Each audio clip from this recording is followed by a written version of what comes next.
There is a difference between pain and suffering. And in our culture, we don't always make a distinction between the Mhm. two. Coming to the peace and Yes. acceptance of this is what it is, it's who I am. Some people are afraid to be okay with that. I got a story about that for you. Okay. I'm just dying to give you just the one example. Our whole conversation about pain and suffering and allowing, I think the emotion of anger makes this really obvious. Do you think most neurodivergent folks are able to assess what's really happening in that moment? I've noticed that because of the intense masking that so many neurodiverse people do, is they recognize exactly what's expected. They feel a great deal of discomfort in needing to provide this thing Yeah. that doesn't feel true for them. This is season 3 of the Your Neurodiverse Relationship podcast, which is for adults in all kinds of neurodiverse relationships, not just romantic partnerships. I'm your host, Jodi Carlton, and I've spent close to 2 decades growing in my understanding of how our different brains influence the way we understand and relate to each other. Through the years, I've helped several thousand people understand themselves and their loved ones. This podcast is a place where I come together with others to talk about their journeys. I've got a great lineup of guests talking about things like masking, traits of neurodivergent folks, traits of neurotypical folks, what kind of things cause difficulties in our neurodiverse relationships, but also some of the wonderful things about our neurodiverse relationships. Also, this season is a video cast where you can enjoy watching on YouTube or you can listen to us on the podcast like you have before. If you're really enjoying this podcast and if you've gotten something out of it, please leave us a review because reviews really matter. And we want to get this out there to as many people as possible so they can benefit from it just like you. If you're watching on YouTube, be sure to subscribe so you'll get notifications of upcoming podcasts and other videos that I post there as well. Welcome. What will we talk about today? Today's part 2 of my podcast episode with Christy Ellis, who is the founder of Phoenix Story Coaching. She's also a neurodivergent wife. And if you missed part 1, be sure and go back and listen to it. We just kind of dove straight into chit-chatting. Tell us more a little about you and what you do and the Sure. businesses that you have. I've grown 5 businesses. I currently am a managing partner in 4 of those businesses. And the one that really is closest to my heart is my coaching business. It is the youngest of all my businesses. And the reason that I started it was because I realized that other people needed all the things that I had learned for myself, that I never intended to become a business. That was born actually out of the cancer experience that I mentioned. When a loved one was diagnosed with cancer, no one in my family had ever had cancer. I had never been close to anyone who had it. And so I found myself in support groups looking for how do I do this? Like, how do I try to help him eat? How do I make it like, how do I do these things? Mhm. And what I discovered was while I needed a great deal of support in those areas, most of the people in these groups needed support with what was going on in their minds. That's what I Mhm. understood and was good Mhm. at. And I had worked with a coach for a number of years for myself. I started working with her during this experience again because I needed additional support for what was going on in my brain. And I let her know, I said, if there's any good thing to come out of this, I'm having the most amazing time helping caregivers, helping cancer patients be okay with whatever is going on. I know Mhm. that's a weird thing to say, but yeah, okay, no matter what their circumstance was. She said to me, I've always thought if you ever got tired of all the other stuff you're doing, you're probably the most natural coach I've ever met. It was like I was struck by lightning. I remember where I was in our Mhm. car. I spent 12 hours a day in the parking lot at Memorial Sloan Kettering waiting for my loved one during his treatments.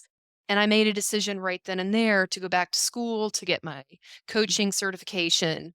And and that was it. I was off to the races. And Mhm. now I can't imagine that there will ever be a time I don't do this. I hope to be doing this when I'm 88 years old because it really is, I feel, my purpose in the world to help Mhm. people through the science of positive psychology for what works for them.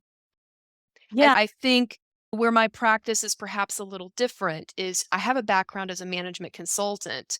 And so if there's any place where I feel positive psychology is lacking, it's because all of us know great things that we should be doing, great habits we should have, great things we should do. We should exercise more. We should do this. We should do that. And we aren't doing it. And so Mhm. it doesn't Right. really matter if you know all these great strategies, if you don't know how to actually embed them in your life and make them a part of who you are and what you do. Mhm. So, with a management, consultant, change management background, I feel like that's probably the difference that I bring is I start out by helping people understand habits, how to create them, look at the ones we have already that we don't like and figure out how to create that so that as we then work on great strategies, they're going to stick around. Won't just be in Uh, one ear and out the other. the communication model that I have for couples is very much similar to what you're saying. Having the information, knowing what needs to happen doesn't tell people they don't know how to do it, how to actually make those changes. It's a matter of breaking things down, like unpacking it down to the little Yeah. bitty bits. And because when people have a plan, but then they repeatedly don't implement it, there's a Yeah. reason why. It's important to really unpack all of Yeah. that. I see this in relationships. People have intentions, they want to communicate better. They want to connect, but then Right. they know that there are certain things that they need to do, but they don't know how to do it. So we have to Right. unpack it and figure out, okay, where is this going wrong? Where are we Yep. going? Those things are so important.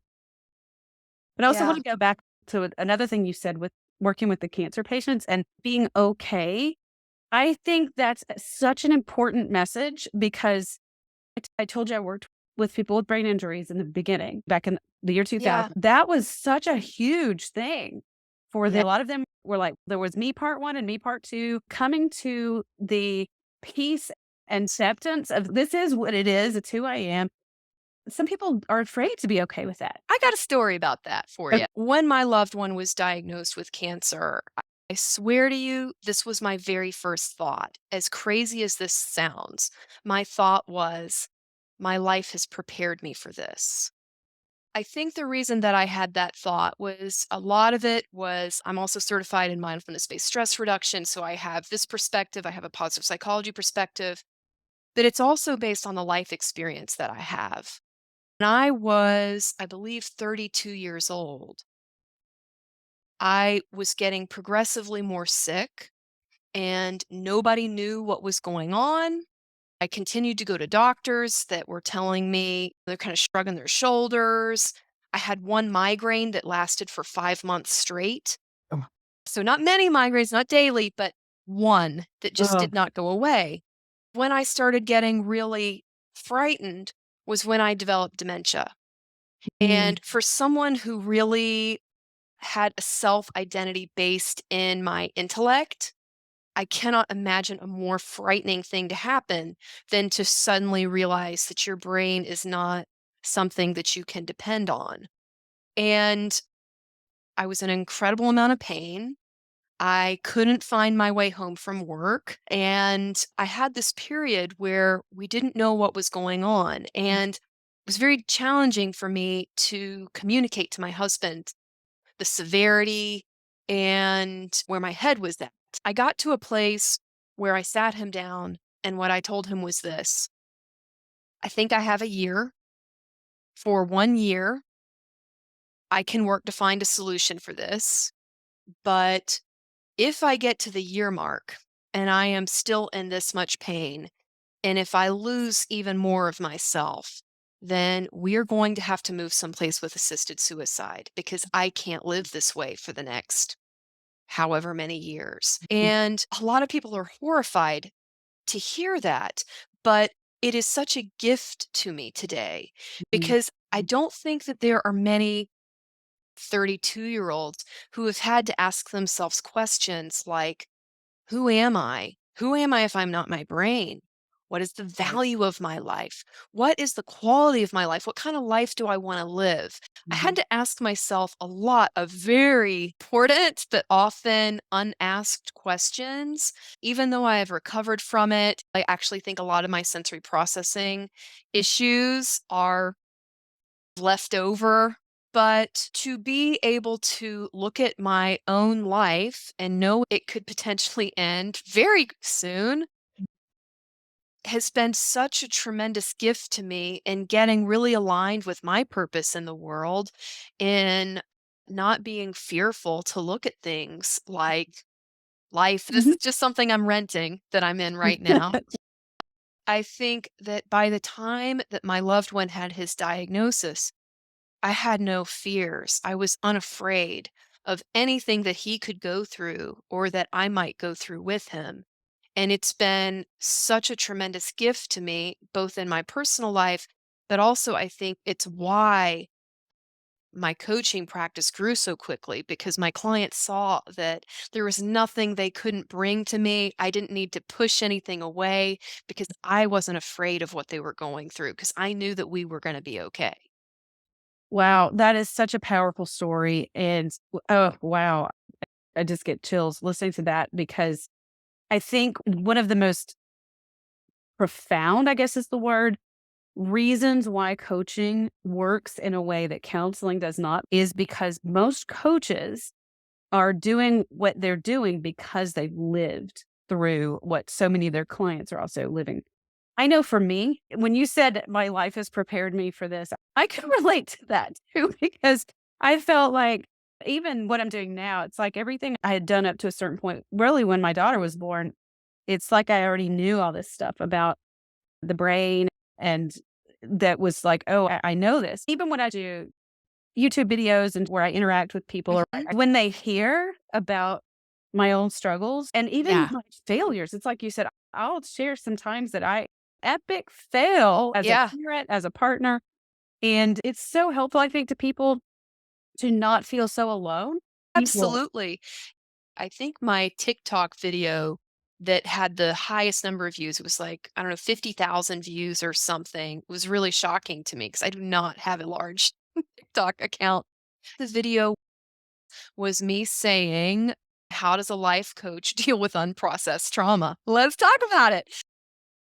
Because it was coming up for me, and people were happy to hear that I was saying, "Hey, all these positive psychology strategies that I teach, like all these wonderful things that we know are really effective, guess what? Sometimes that's not what you need. Sometimes you need to eat the extra piece of cake, and sometimes you need to not go to work and just stay in bed, and sometimes you need to go to a parking lot and scream in your car." And Mhm. that can be self-care too, because if you are using these strategies to like stomp on your own head and tell yourself even more things you're not doing right, this Mhm. isn't a time for you to incorporate this. You need to get to a Yeah. place where you are healed, where you are Mhm. more stable, focus on that.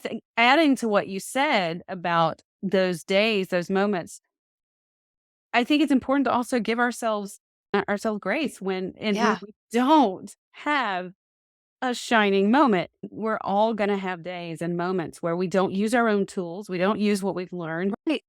for lots of different reasons, and it's okay. There is a difference between pain and suffering. And in our culture, we don't always make a distinction between the Mhm, two. mhm, And I I believe it's important that people can recognize that pain is something that's going to happen to everybody. You will lose somebody that you love. If you've ever loved anybody, you're going to lose them because everybody dies. So that's going to happen one day. Whatever the things are, mhm, pain is going to happen. But right. suffering is different. And suffering is what happens when we're fighting with reality. Yes. It's when I want it, nobody to ever die. I don't wanna Right. feel the pain, so I'm trying to make it I'm go away. pushing against it and I create the experience of suffering instead of allowing for the experience of pain to be with me, to move through me, and to Mhm, have ease and grace and know that it's okay, it's going to move yeah. through. It gets you to that stable point where Right. you can assess your pain and Yes. to determine, is this something within my control or not? Right. Not what within my Right. control. I And can't and control what's happening. I love the very simple question, just what do I want? Because I think a lot of times we are all horrible at knowing what we want. One of my examples I like to give in classes is I just ask how many people have had the experience of getting to the end of the day and realizing that they didn't go to the bathroom, they didn't stop to eat. Almost everybody raises their hand. And Mhm. my point is that if you can't even have an awareness of your basic survival needs, how good a job do you think you're doing at assessing your emotional and your mental needs? So, if you can get in the habit of asking yourself the question when you're feeling a discomfort of any type of just what do I want? It's a Mhm. great question to just start to reconnect, but also to begin to have an awareness of is this pain or is this suffering? Because if Right. what I'm wanting is for nobody to ever die, I'm creating suffering for myself right now. What can I do? How can I get out of this experience? Mm. The worriers of the world, I've been there. I've been a worrier. Sometimes we'll create the suffering Right, because of the focus on trying to prevent what I right. don't want or trying to get what I good advice there. I had one I'm just Mhm. dying to give you just the one Hey. example. Our whole conversation about pain and suffering and allowing, I think the emotion of anger makes this really obvious because most of us have a belief that anger is quote unquote bad and I don't want to be angry and I don't want to feel this, but I love anger because it is such an incredible tool. Now, there are definitely times when anger is very obviously inappropriate or wrong or Mhm. whatever. But what's also true is that if you have been in an experience where you have been victimized or where you are feeling victimized, if you can find your anger, Mhm. anger is such an incredibly motivating emotion, even though it's unpleasant, because it'll move you out of being a victim and more Yeah. towards taking control and responsibility for your Yes. life and where you're at. I I just think anger is a great emotion to have an awareness of. All of our emotions are like that. Mhm. So, positive psychology isn't about don't ever get angry.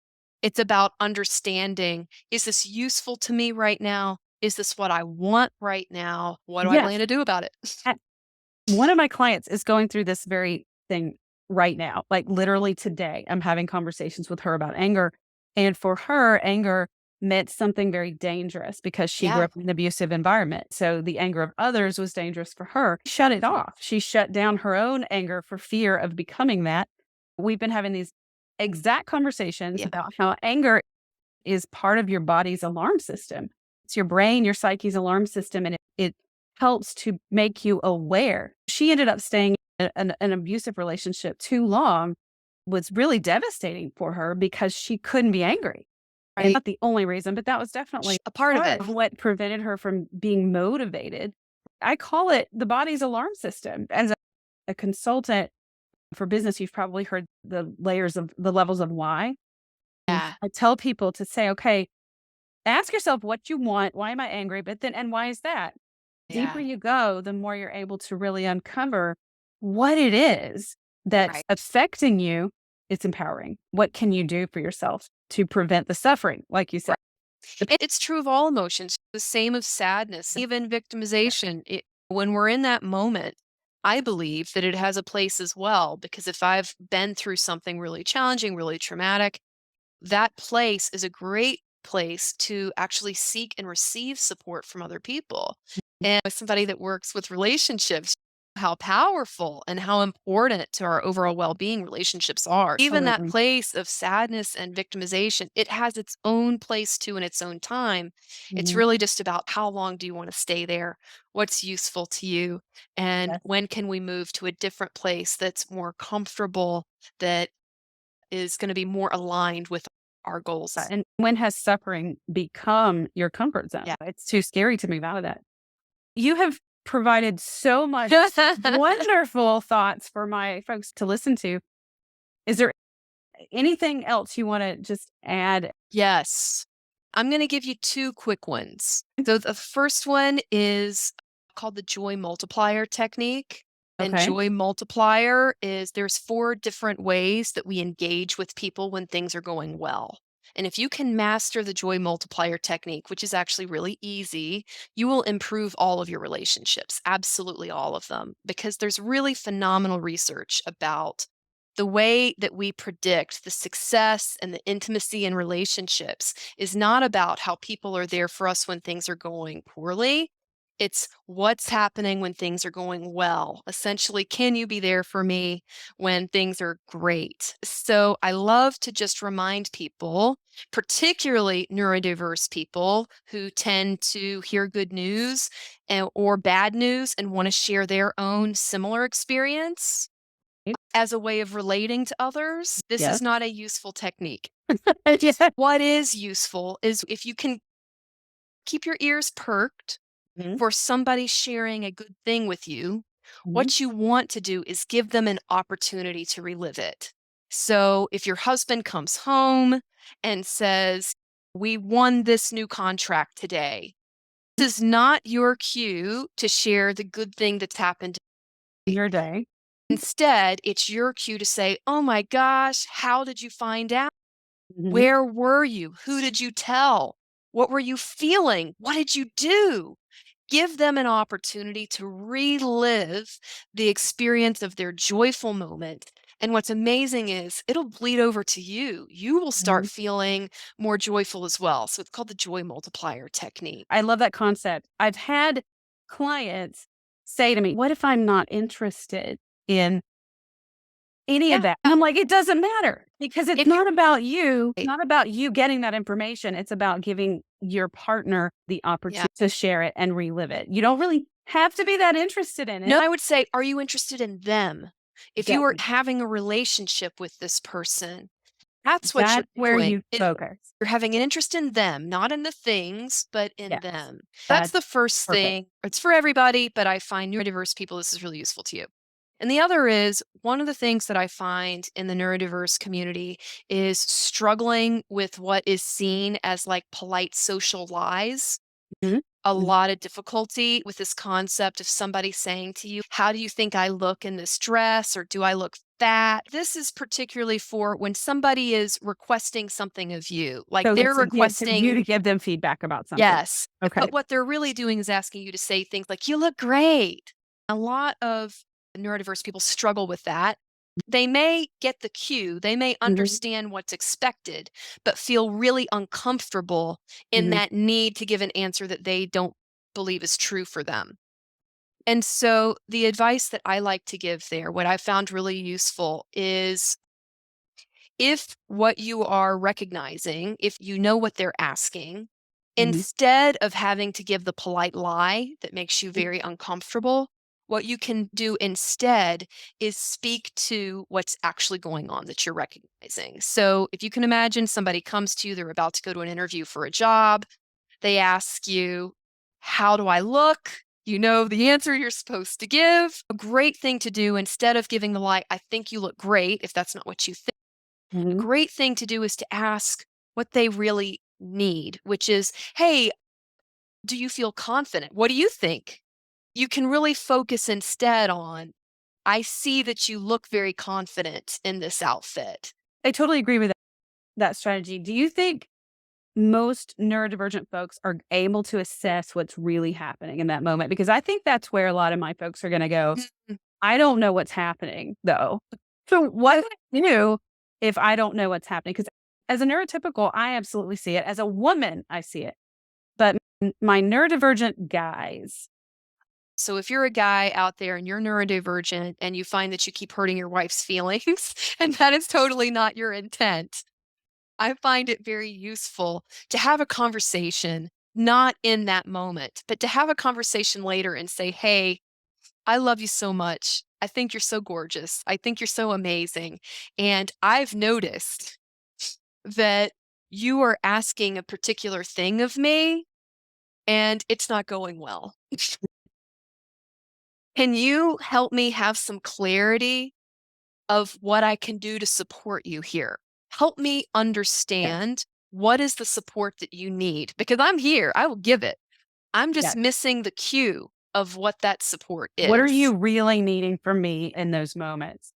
And yeah, even for them to learn how to say, What are you really wanting to know? Do you Yeah. really want to know if that dress looks okay on you? Most people who ask that are not really wanting to know that. That's why I love that question because it's such a common one. And I've dealt mainly with women. That's just how it's happened. And I've noticed that because of the intense masking that so many neurodiverse people do, is they recognize exactly what's expected.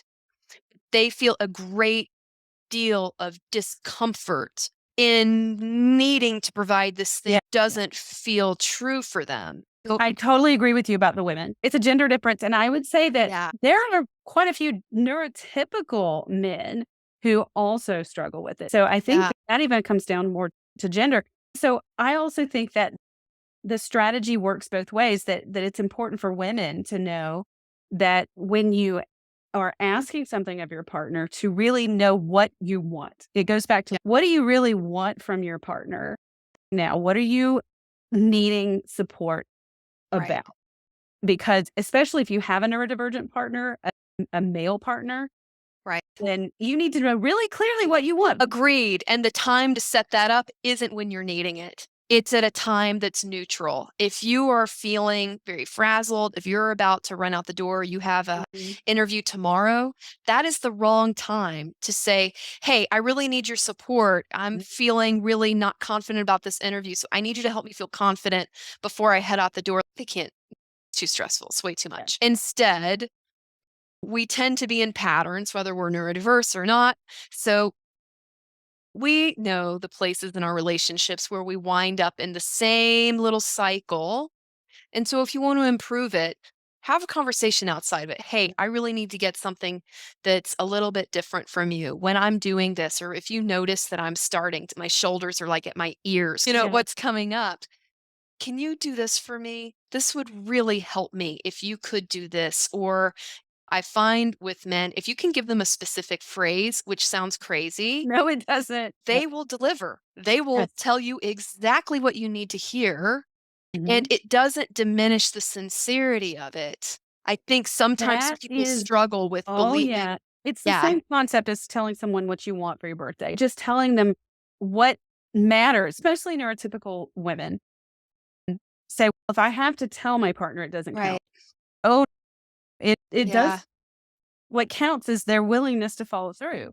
right, You may need to spell out some things, but if they're willing to follow through, then it right. absolutely does count. I think a lot of women confuse thoughtfulness with mind reading. Yeah. And I think that if you can start to see the thoughtfulness is caring enough to ask so that I can do perfectly what you're needing, it's really thoughtful. Asking and following through, and then sometimes even anticipating what you might need, but getting Yeah. it wrong because it's literally the thought that counts. Those are all great strategies. So thank you so much for joining me and sharing your world and your thoughts. It's been definitely a pleasure to talk to you. Such a pleasure, Jody. Thanks so much for having me. All right. Take care, and maybe we'll do it again sometime. Yeah, that would be great.